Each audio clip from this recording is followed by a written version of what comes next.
Good afternoon. Hi, I'm Drew Sawyer.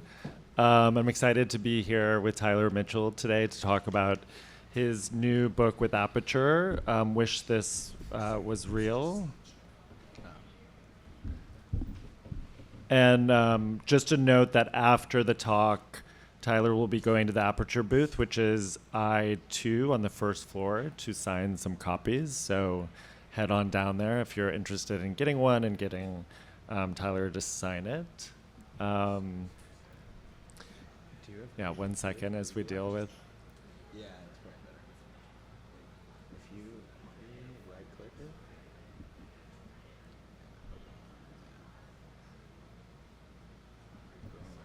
No, you're good.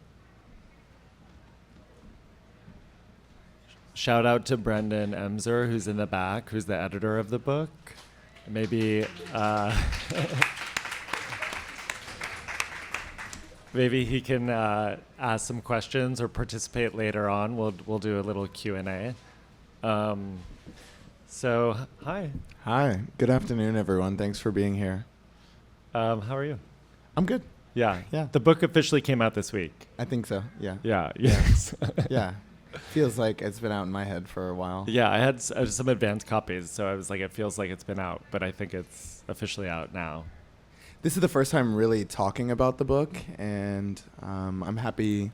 Personally, I'm happy, Drew, you agreed to do this because we've been in dialogue for so long now, it feels like, and we just did a talk at the Brooklyn Museum. It was actually about the work of photographer Consuelo Kanaga. I felt it went really well, so now we can get into some of the ideas in this book, I guess. Yeah, and we can talk about it, but I wrote an essay for the book as well, which maybe we'll kind of get into. But I guess, I wanted to talk first about, this is your second book.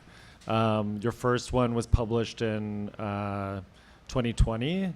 I Can Make You Feel Good. And it also came out around an exhibition. And this one is also part of a traveling exhibition that Brendan also curated and has been traveling in Europe. And did it just opened in Paris, or it opens later? It's going to open in October in Paris. Okay. At the MEP.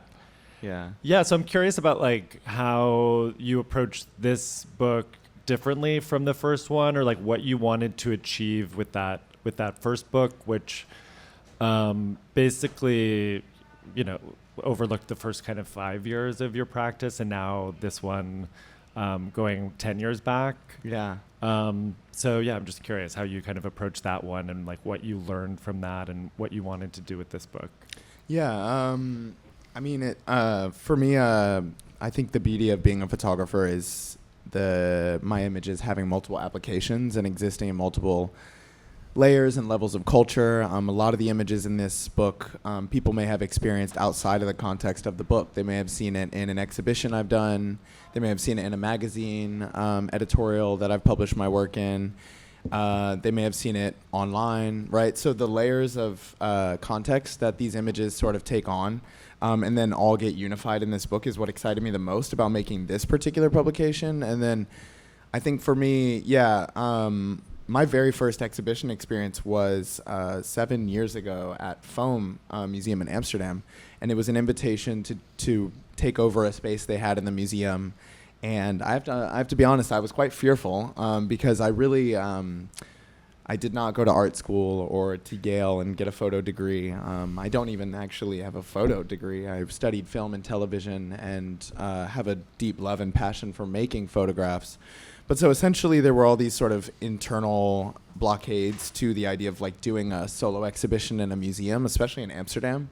But I thought Amsterdam's far away enough from anyone I know, so why not try it? And if it doesn't go well, then I can just leave that alone. But it actually went really well. And there was a lot of encouragement from people like yourself, honestly, to keep exhibiting my work, to keep expanding what my work can do. And I've always continued to think deeply about the layers and levels my photographs kind of proliferate through culture.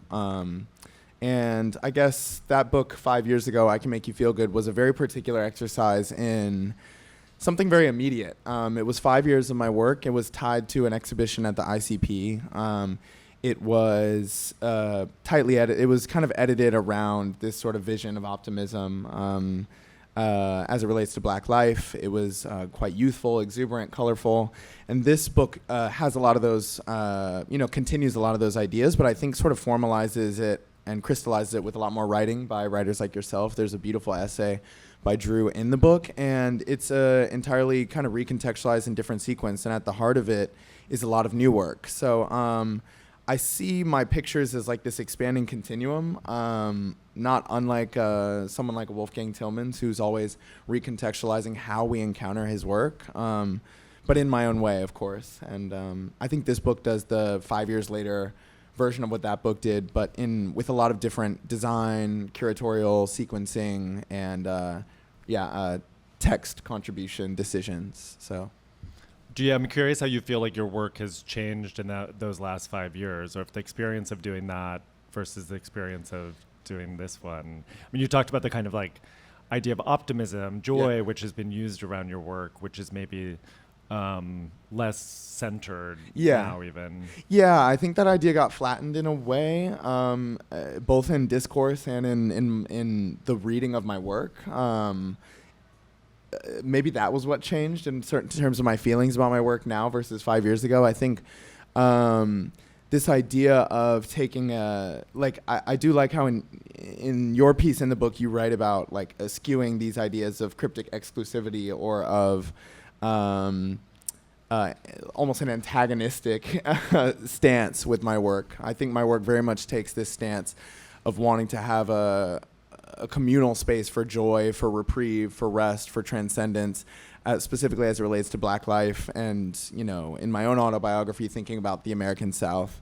But what does that can often get flattened, or I think risks getting flattened if you don't complicate it more with historical resonance, with engaging photo history, with thinking more delicately about the ways joy has also been thwarted for Black people. So I think I've also just reading more. I think just growing more and reading particularly a text by Kevin Quashie, The Sovereignty of Quiet, which it's a theoretical essay, beautiful book about understanding Black life and the interior lives of Black folks beyond simple readings of us as beings that exist on the level of resistance, right? Resistance to dominant regimes, resistance in the form of protest. That is an important aspect to our history, to our existence, but that if we kind of look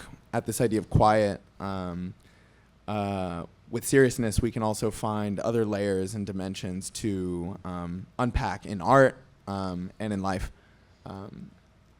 Do you feel like that was one of the things that guided you? Because obviously, you selected from like 10 years of making, and that includes your fashion work, film, other images you've just been making. So was there like, a particular lens you wanted to use in this book and exhibition, obviously in conversation with Brendan, thinking about the show, how did you come at that? Like, how did you make that selection? Yeah, it was great collaborating with Brendan. I have to say, I have to give him a lot of credit because I think sometimes it's hard to see the forest through the trees a little bit. I think making my work has always been an interdisciplinary type of approach, many different kinds of images, many different contexts, many different subjects, all almost these fragments that I see as working not dissimilar to a filmmaker.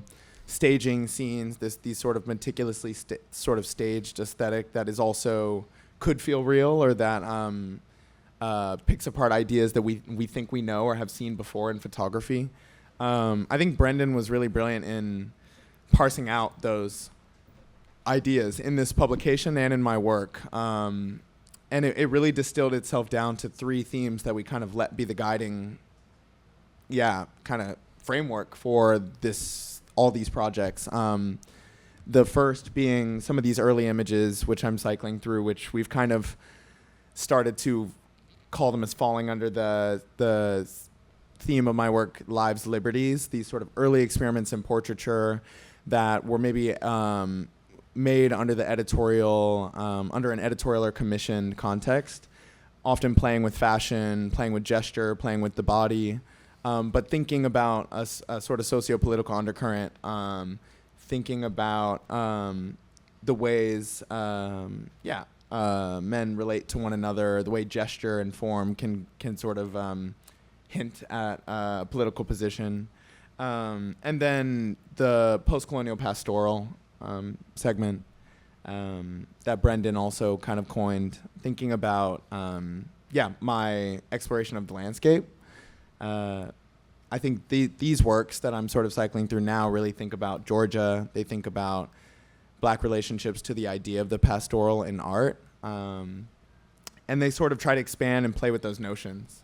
And then there's a third segment later in the book called Family Fraternity, which really takes up this whole genre that we all know in our mind's eye of vernacular photographs of Black families, which sought to meticulously craft a constructed idea of agency, but also dignity throughout the 20th century and into now. So those three themes sort of became, thanks to Brendan, the guiding force for, as you're saying, not only the images, but also the book. Yeah.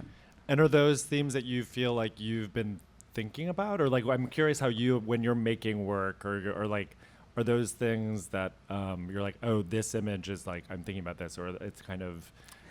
I'm not necessarily like neatly teasing each image into a box before I'm making it. I think I'm often working in I'm being guided by the things that inspire me. I'm also being guided, but luckily by the engagements and opportunities I'm being given. I mean, I have to be honest that in this room I've been given, really great exhibition opportunities, like applying to be a Gordon Parks Foundation fellow and being given their gallery space in upstate New York. That prompted me to think more deeply about how Gordon Parks photographed families and how I could expand on that language.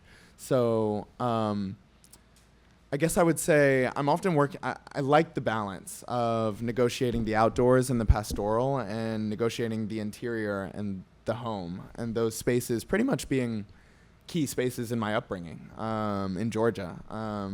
Knowing my living room or my front room in my house to be this space where photography pretty much was a gallery, made a portrait of who we thought we are, who we wanted to present ourselves to be to guests who would visit us in our home. I think the Black home becomes this sacred space for that. And when we think about the backdrop of history, of course, that's common in multiple cultures, but it becomes extremely urgent and potentially even a radical tradition when we think about Black home ownership, space reclamation, and photography.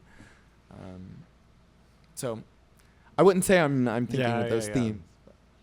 Yeah, I'm curious. Well, a couple of questions, I guess, I have coming out of that. One, you talked about in many contexts in which you've shown your work, and even just looking, through the book and the contributors, right? You have Rashid Johnson, you have an artist, somebody that's like an artist with a capital A, is like interdisciplinary. You have people working in fashion. Anna Wintour wrote the foreword. Rachel wrote an essay. You have people from film, like Sophie. You have a poet, photo people, art historians. So kind of coming at it from all these different contexts, which I assume was like very obviously intentional. Yeah. So I'm just curious if you want to talk a little bit about that. Yeah, in that sense, and yourself also. In that sense, I think I saw myself as a sort of a director as well, casting writers in a way to almost like, here could be your frame. Like maybe you could explore. I really wanted Rachel Tashton, the fashion critic at the Washington Post, who's a friend of mine. These are also genuine relationships I've been forming over years. So they're not people I'm calling up on a Tuesday and saying, "Hey, hi, can you write about my work?" But I'm texting them about ideas. They know how my brain works because they're seeing how I often react to certain things going on out in the world. But then I'm asking these people to think about my work within a certain frame. So with Rachel, I wanted her to write almost explicitly about the use of clothes in my work, what the possibilities of fashion really are in photography. I think we've often sort of segregated these ideas of like powerful photography and fashion photography. And now in 2025, those things are being considered much more coexistent. But I think Rachel did a brilliant job of like parsing out this idea of style, how that can be used in photography, how that can be detonated in my work specifically to tease out various narratives about contemporary Black presence, and then yourself thinking through, your essay is titled "The Art of Giving Flowers." It's about this sort of citational aspect to my work, and I liked your phrase you used, which was homage and expansion, right? This very open stance against eschewing my references, and instead inviting other people who are seeing my work to understand what I'm also looking at.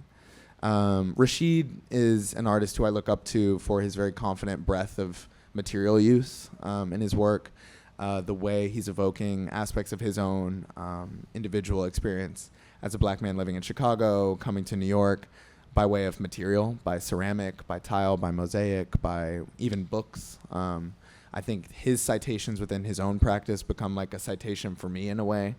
So all these people I almost thought of as casting like a director. Yeah. And I said, here could be your frame to think of my work.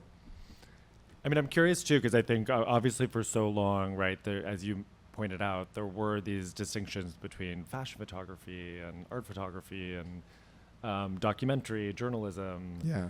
But you kind of move between them all and mix them in a book project like this. And of course, there's many other photographers that have done this. Yeah. Wolfgang Tillmans you cited, Yeah. Collier Shore is cited, I think, in Brendan's intro essay. Yeah. But I'm curious what you feel like for somebody of your generation, because those are kind of artists that maybe like helped pioneer that mode. Yeah. What if you felt like when you came into the scene it didn't really matter, or you feel like you still had to push against being somebody that came first in fashion photography and then proving yourself in this other thing, or if from the beginning you kind of just, it didn't matter? Yeah, it both did and didn't matter. I felt there was still an uphill battle somehow to be argued for, which is funny. Like I talk about it a lot with, I did a conversation with Dawood Bey, who, when he was coming up in the world of photography, felt fearful in the 70s, 80s, and 90s of a curator seeing that he had done an assignment, God forbid, to a photo assignment for a newspaper or a magazine. That would then be considered less serious. He might be scratched off from a curator's sort of list of artists to work with because he was accepting commissions, right? So that was not that long ago. I do think the world has changed, and I think I'd also ask you that question too as a curator of photography. But for me, I think there were those little inner voices sort of saying, well, how are you going to situate what you're doing within photo history? And there have been these sort of separations. Now, I've tried to sort of play with genre the way other people have done, and I usually am drawn to the work of people who do that. So I think it's kind of a complicated answer where there's not a clean yes or no. Have we solved the question? Have we resolved the question of genres in photography? What do you? I'm curious what you think. I mean, obviously, it's like what I like about photography. It's what drew me to the medium as more of like coming at it from an art historian, is that it's a promiscuous medium, right? It's like it can be presented in all these contexts. The images more easily are reproducible, obviously, in its original form. It's not like a painting. Which is like a reproduction of the thing when it's in print, whereas a photograph can be in one context and then represented and decontextualized and recontextualized. And I do think like the artists I'm drawn to are playing with that in some kind of way. Yeah. So I don't know. From my perspective, I've never really cared about it. Like I've never. It doesn't really matter to me if I think the artist is doing it with intention. I mean, obviously, there's a difference between an artist not intending to have that happen and then somebody else, the art world, kind of reclaiming something, not on the artist's own terms, but on their own. How do you feel about that, for example? I think there's value to putting a photographer's work that was seen in one context and claiming it as, say, art with a capital A. Yeah. As long as we're kind of honest about the like kind of means of production, the context of its original dissemination. Yeah. But I don't mind, I'm thinking, the Brooklyn Museum's about to open a show with Seydou Keita, which I had started before I left a couple years ago. So it's another curator completing that. And that was a question, I think we talked a lot about. What does it Yeah. mean to present this work in an art museum? It's Now a these- canonical figure in art also. Now right? it's obviously, Yeah. I mean, like that was a debate, and going back through, there was a number of New York Times articles from the 90s and early 2000s when he first kind of, when Gagosian did a show. It was like Jean Oh, I didn't Pagozzi realize was like that. framing that work. Okay. He was alive, so he willingly participated in Yeah. it. So that's a different. So then you could It's more have context complicated. that he did at some point. He was very was proud open and to the idea. He was like, yes, my images are art, Yeah. and they should be seen that way, even though they Yeah. were commissioned portraits. But of course, yeah, there's many instances of people, passing away and then their images being recontextualized. Yeah. So I don't know. I mean, I think it's complicated, but I think that's what I find exciting about photography. Yeah, I would agree. The contentiousness it has with art itself is sort of its kind of amazingness, I would say. Like, and this emergence of, like, in quotation marks, art photography in the 90s by, the guys like Jeff Wall and what have you, I think is also something to, like, challenge and question in itself. Anyway, we're going on a tangent now. I did want to, go back to the book. You brought up the essay I wrote, and I was tasked with kind of placing you more within 20th century photo history. It was actually my assignment, but I did kind of like not end up fully doing that, as you pointed out. But maybe first, and the show itself, the exhibition that is traveling, does have a section in which you include the work of other photographers who I kind of cited in my essay. And so I do situate your work within that context, but the thing I ended up doing was talking more about even your citation of these artists within the exhibition and catalog, but also, you had an Instagram account that was showcasing a lot of the work that you were looking at and that you were excited about, and then people were following following it, and then got the references and were learning. So there's this kind of like pedagogical aspect to it. And you, of course, you've done film nights, sharing some of your favorite films that inform both your photography and your own video and filmmaking. So I'm curious if you could talk about that kind of, as you were saying, like this kind of like openness to showing your sources rather than kind of hiding them or wanting it to be obscure in some kind of way.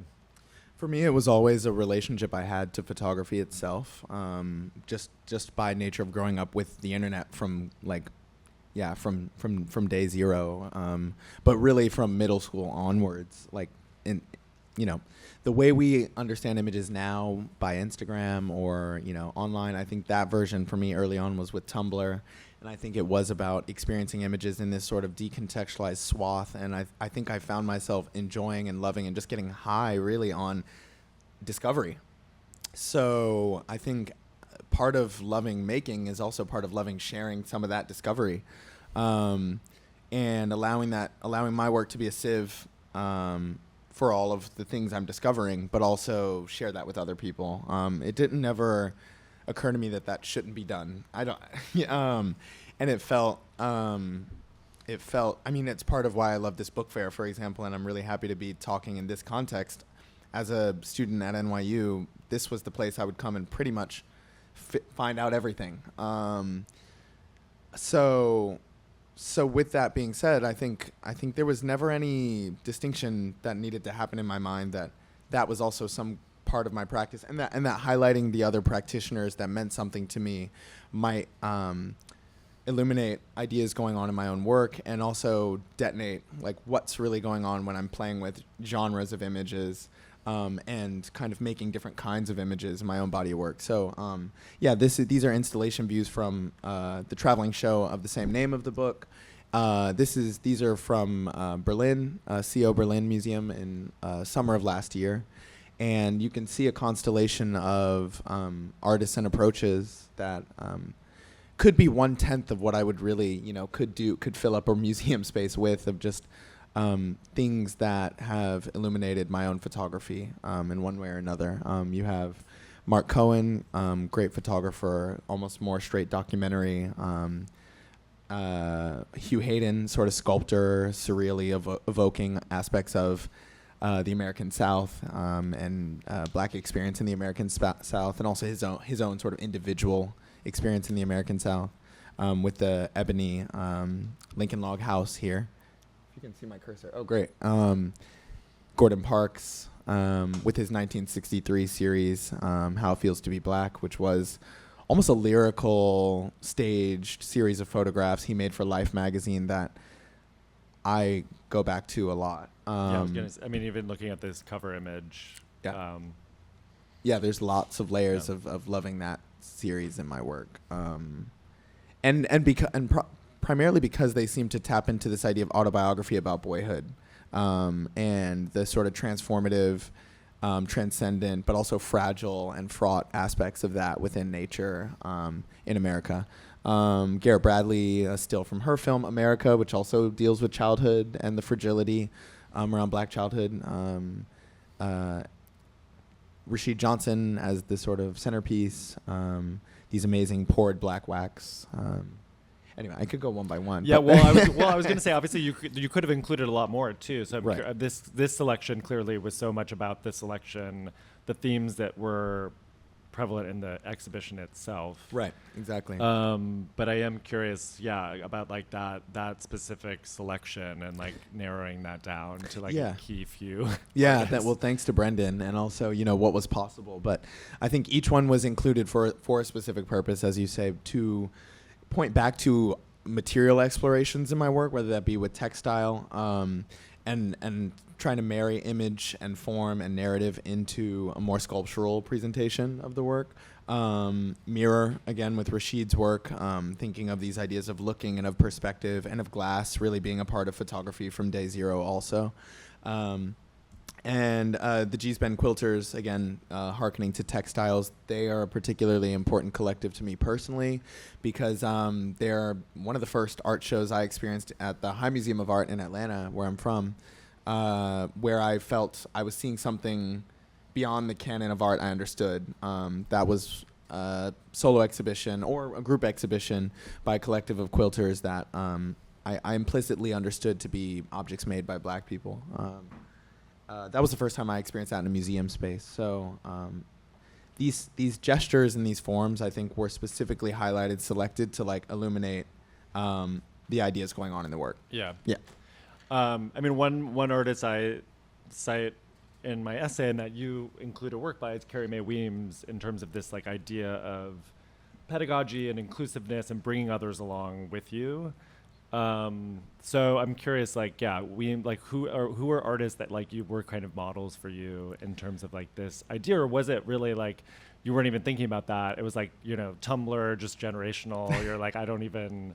It started that way, and then I met Deborah Willis, who became my teacher at NYU, and then it really became this like storm of names and people I could research. Carrie being one of them, of course, and I think it really was an awakening. I think everyone goes on this journey in their understanding of the canon of like there was a canon and then there's other parts, and the art world is like experiencing this in mass now, which is wonderful. But for me, 12 years ago when I first moved to New York City, it was a real awakening to a lineage of Black image makers like Carrie, going back to Vanderzee, even to the Kamoink workshop.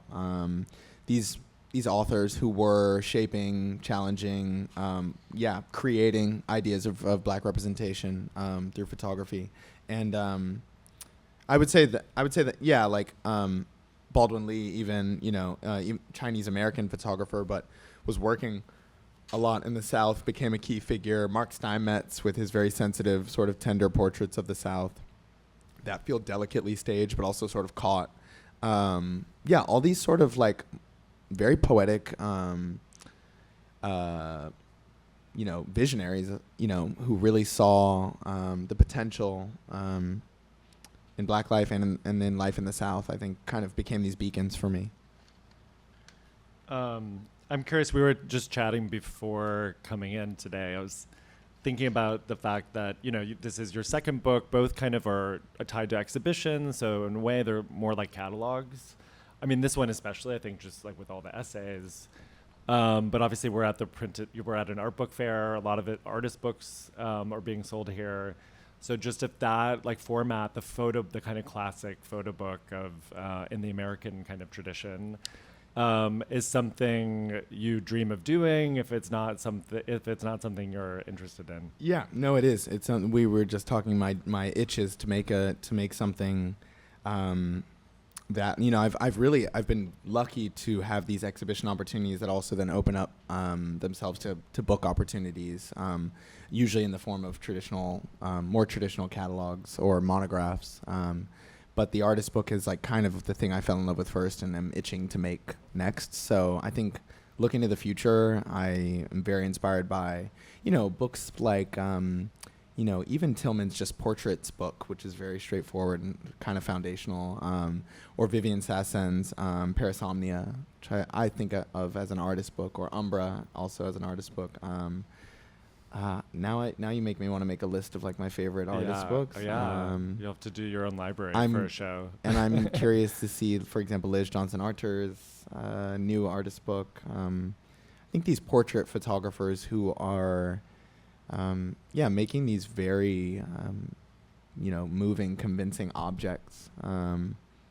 Has always spoken to me, but with this book, coming back to this book though, because it is doing a few things that are artist book like, but certainly a feature. It functions as a monograph and as a sort of catalog of my work. I think an Aperture book is a really wonderful opportunity to like insert. It's joining the catalog of the pantheon of photo history. It's kind of a beyond like a dream, to be honest, to have such a book. Because I walked into bookstores looking at Ballad of Sexual Dependency by Nan Goldin, Diane Arbus monograph, Dina Lawson monograph, Zanelli Mahali monograph, McLean Thomas monograph. So these are books that I think define a lot of these artists' careers. But what this book I think does do that I am quite excited by is it doesn't announce itself as this sort of masculine, hardcover, huge coffee table book. It becomes this reader, this very delicate, I think intentionally designed, thoughtful object, thanks to Brendan and Aperture, that says there's much more to come. And I think, artist books I'm sure will emerge in future years and to come. So yeah. So what is next for you? Like, do you feel like this is like kind of, you had the first monograph, like you have this, which kind of encapsulates, your first 10 years of making. Like, do you feel like this is like, okay, you're moving on to a next chapter, you're continuing? Do you feel like, how do you reflect on that and like move forward? Or you're just like, I'm just doing my thing? I'm trying to not think too much about it. It is to be totally transparent, it's sometimes strangely paralyzing to be stared in the face with ideas and thoughts you sprouted up. It's almost like a notebook. You were like, I jotted down that note. I made that picture over there 8 years ago. And I could continue down that path of thinking. But then I also am in this space now, years later, that no, I shouldn't. I can't open up that line of inquiry.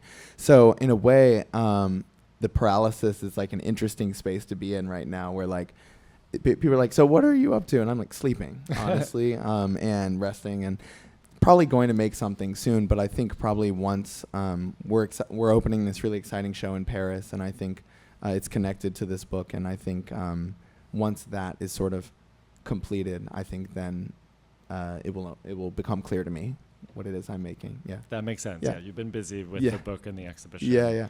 I do want to just now open it up to people in the room if they have questions. And Brendan, if you want to say anything, please join us. Come up. Yeah. You go, Brendan. Sure. Yeah. Right here. I was wondering if you could talk a little bit more about the selection process and,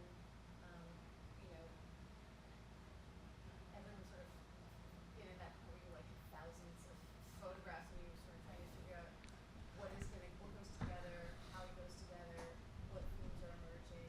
It sounds like you're collaborating really closely on that. Yeah. How many what did you start with? What was that process like? Yeah. How did you do it? It's not easy for sure. Both books But quickly, just the question was about like the selection process. If anyone, couldn't hear, just to repeat it. Sequencing, right? And and that impossible. I mean, it's funny. A close friend looked at the book and said, "It seems like you could have cut the cake like a million different ways because, you're right. There's where do you begin with the sequence? For me, it's been great to have such a relationship with Aperture and Brendan because it emerged out of a show. So the show had a logic, had these sections that I talked about, and so we could sort of start there, that the book would be 3 sections of sequences: lives, liberties, post-colonial pastoral, and family fraternity. So that if we could find those buckets for the work, that would be the framework for the publication. So it tied to a show, and the show had works, but we always wanted the book to be an expanded version of the show, that it would be more than what was in the show. So printing out pretty much almost every image I had made over the last 10 years on little postcards in my studio and laying them all out on the floor was how the sequence got done. Doing a first pass myself, showing it to Brendan, being open to ideas, being uncompromising on others, and then arriving at a sequence. And I think any photographer would be lying if they told you, even after a book is published, there might not be one thing they would change, and that there was one thing we changed the day before it was printed as well. So I think What's that? Can you say what it is?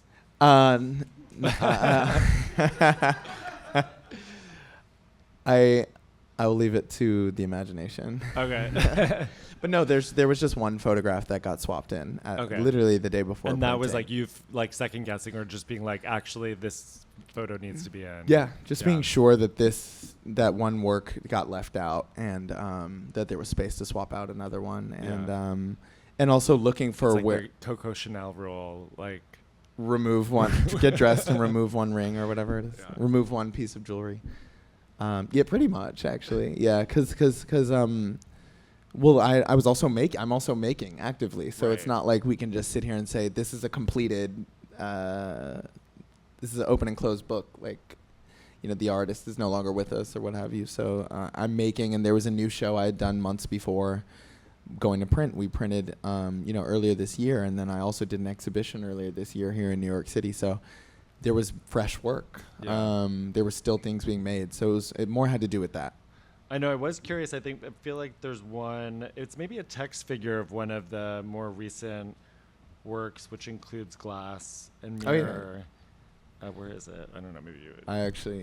Which one are you thinking? But you can see a reflection of another work in it, and I was just curious. Yeah, I don't know where it was. Maybe well, it might be here in the presentation actually. This one here. Yeah. Yeah, it's actually an installation photograph where this is and it's also conveying what these objects do on the wall is, complicated to do in book form also, which is something Brendan and I, unpacked and talked about a lot. Like this is a UV print onto a mirror, so it's really creating, experiencing the work on the wall. You're seeing what's behind and around the actual photograph. So what's happening here is actually other parts of the gallery and the exhibition.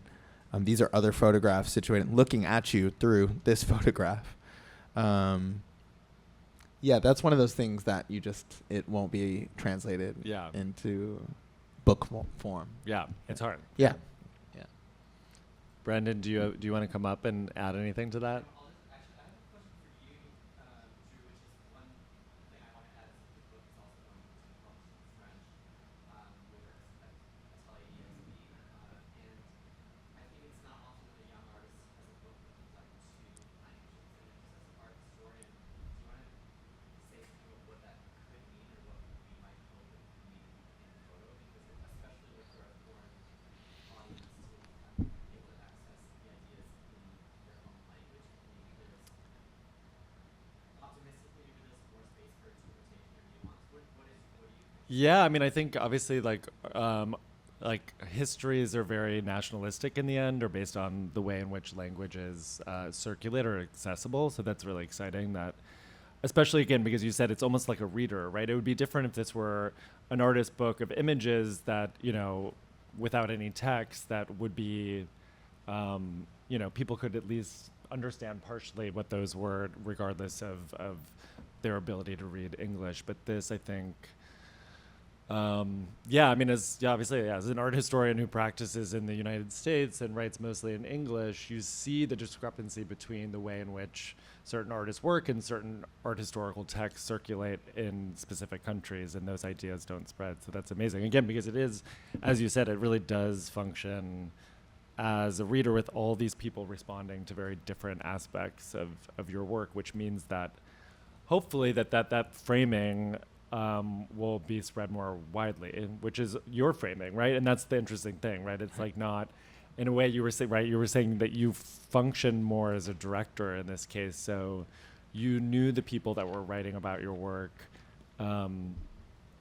Obviously, like again, like you know, I was given like some directives, and I ended up going off a little bit, so it wasn't. I wanted that also. Yeah, so you wanted that too, but it does mean that this is a framework around your work that you as an artist wanted and approved. It's not just, you know, a critic or an art historian writing about something Sure.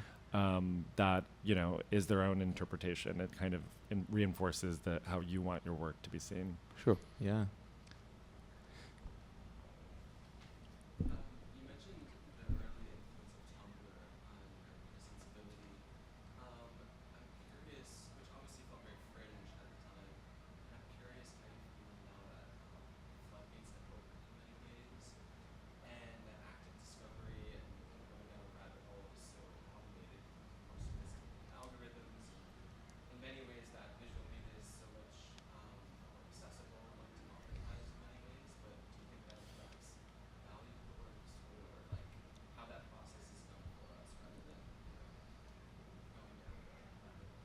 Yeah, it was a question about the shift from, you know, me experiencing my work in sort of early Tumblr days, which were more sort of fringe ways of image discovery and sort of creative artistic discovery, and now algorithms sort of delivering that for you. And if I'm understanding your question correctly, sort of how my relationship to that discovery process has changed, or how I see what was once fringe moved into sort of the mainstream deluge of experiencing images, how I understand that.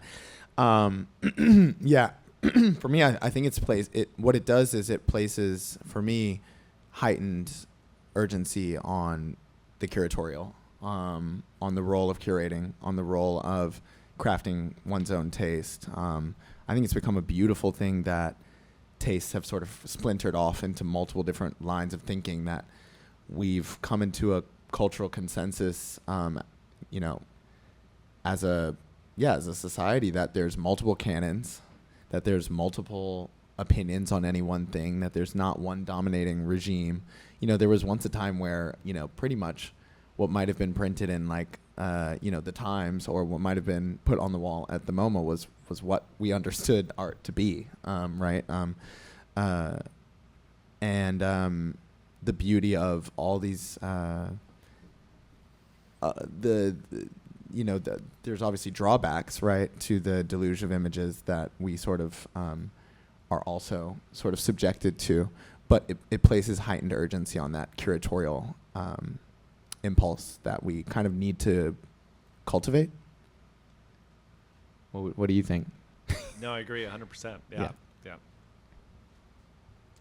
But right, I mean it's exciting, but right, when an algorithm is doing that for you. I mean, it's insane when I feel I'm going through my day and I'm learning a lot of things that I absolutely don't need to know anything about. I know way too much about other people's business, or just, you know, but then I'm also, it's even more uncanny that other people next to me are also learning those things and watching those same videos, and none of us really care or woke up in the morning wanting to seek that out. So I think for me, it's been trying to like reframe my experience interface with those algorithms as like, how do I engage with them to learn about things I'm interested in? I want to seek out. I want to craft. Yeah. I was going to say the opposite. When something is delivered to you and it's scary because you're like, oh crap, it knows me. Oh, right. And that's the point where I try to fight. You're right. You're like, I don't want my taste to be legible. So I think it's also like, how do we now actually not fall into personal taste, and how do we challenge ourselves to be interested in things we dislike. Yeah. Because otherwise the algorithm is just going to continue to feed you the thing that you know you're going to like. Yeah. Yeah. It's funny because I feel I agree with that, but with an asterisk, because I always feel the algorithm never quite knows me. If I feel like it's always kind of wrong, I'm always seeing it, and I'm like, it's never feeding me. It's never sufficient. So I'm always like, I'm almost discarding it more than being like, let me retrain it to like. I'm like, it's always wrong anyway. How much time do we have, by the way? But yeah, I wanna one or two more.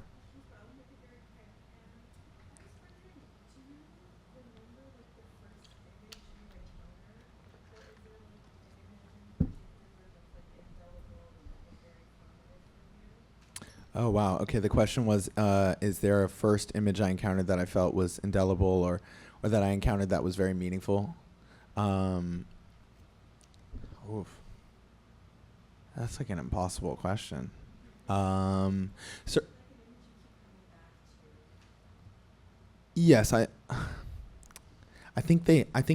more, I have to, speak honestly here that there's not really, I don't really have that relationship to pictures where there's one that I keep circling back to. I mean, we've talked a lot about Gordon Parks, who I think just remains a central figure always in how we've come to understand.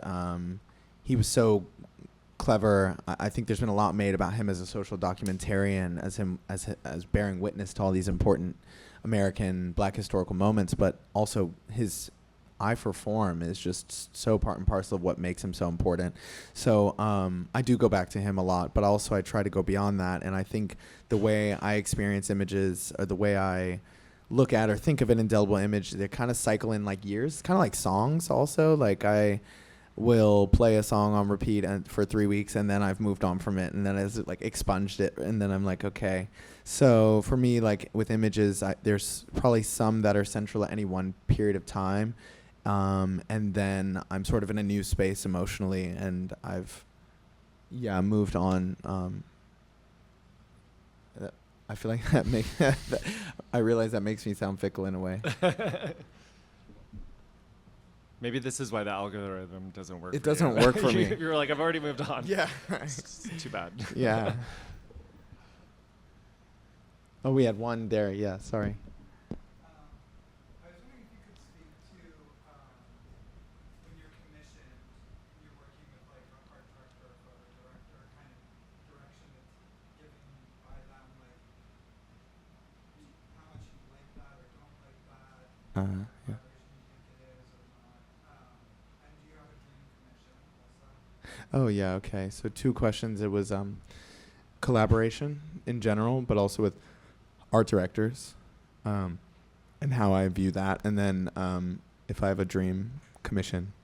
I love collaboration because, again, I think I've talked a lot in this particular talk about like understanding how I work a little bit like a director. So I think also most directors, if you listen to an interview with a great director, they're often saying that they were never the smartest person in the room on any given day making a film. They were always collaborating or asking important questions to people around them. So I think the right type of art director, which is, I think today has become very broad term for someone with ideas. I think the right kind of art director can be very eye-opening for me and very exciting when I can get into a dialogue. I think what excites me about that is dialogue.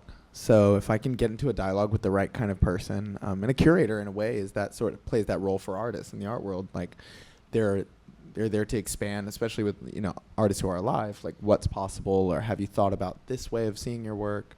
And I think I've formed that kind of a relationship with Brendan, for example. So I love collaboration in all forms that are meaningful and productive. And Dream Commission. I'm lucky I've done a lot of dream commissions, and I feel really fortunate I feel really fortunate. I mean, I think that I would love to think more expansively about my sort of textile works and maybe be commissioned to produce something that were outdoor or that were experiential with them. But what that could be, I'm not quite sure. So I'm thinking more in that space. But commissions in the magazine sense, I think I've done a lot of my dream commissions, and while I want to continue doing things, I feel quite self-satisfied, actually. Yeah.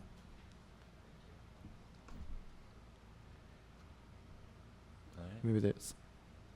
I'm One looking more at you question? for the time. 5 minutes, so maybe one or two more. Anyone? If there's none, that's fine Okay, too. one more. Oh. Have you, I haven't seen the book yet, but have you, I'm guessing that you didn't write anything in the book. Have you considered that? Is that something you'd be interested in doing? There is a conversation between myself and Rashid Johnson, so there is my voice in the book, and that's sort of him and I talking. It's a really great conversation. It's him and I talking about both of our backgrounds, but also about really the journey. You know, Rashid started as a photographer, so the journey from understanding the power of image making to object making, and what that journey looks like for him, and what it could look like for me. So it's sort of mapping a lot of questions for myself onto his trajectory. I wrote a small statement in my first book, and really appreciated that, and write often before I make photographs. But yeah, I think it's nice that there's lots of writing by other voices in this book. Yeah. Sorry, I am not from the art world, so pardon me if this is like an ignorant question, but you mentioned a little bit about how, you had a bunch of different shows in Europe, Amsterdam, Berlin, Paris. This book is being, published in French. And a lot of your work is concerned with Black life in America, specifically the American South. And so I just wonder how that work translates abroad, and what the sort of, like how this sort of book translates to a French publication, or how an audience in Berlin reacts to your work. Yeah. It's almost not a question for me in a way. Well, I imagine. I do. mean, I was going to say, I imagine that's partially why including that section Yeah. on the artists who you're, influenced by is so important, because many of those are dealing with the South, with the Black American experience in different ways. So it gives a broader context for how your work fits in with the specific lineage of image making, but also like a cultural context in the United States. Yeah. Especially for this is in Berlin. I Yep. imagine, if it was just your work and somebody in Berlin was, I mean, obviously, for better or worse, American culture is exported widely abroad. So I think many people through film and magazines are probably somewhat familiar with some of the context of the work that you're making. Yeah. Yeah, I think there's that. And then I think there's this curated section, which kind of enlightens those ideas. And there's also what I carry with me, which is just the understanding that in one way or another, the question of Blackness is a global project. That though I'm speaking from an autobiographical vantage point, being from Georgia, that the idea that hopefully the ideas layered within the photographs are ones that connect to, or have parallels to, diasporic experience in other parts of the world, should at least, and that the idea that those countries or places such as Amsterdam, Berlin shouldn't have to engage with Blackness is like, we know that that's not the case, that there's importance to these questions in those countries as well. I think the same way a movie abroad connects here.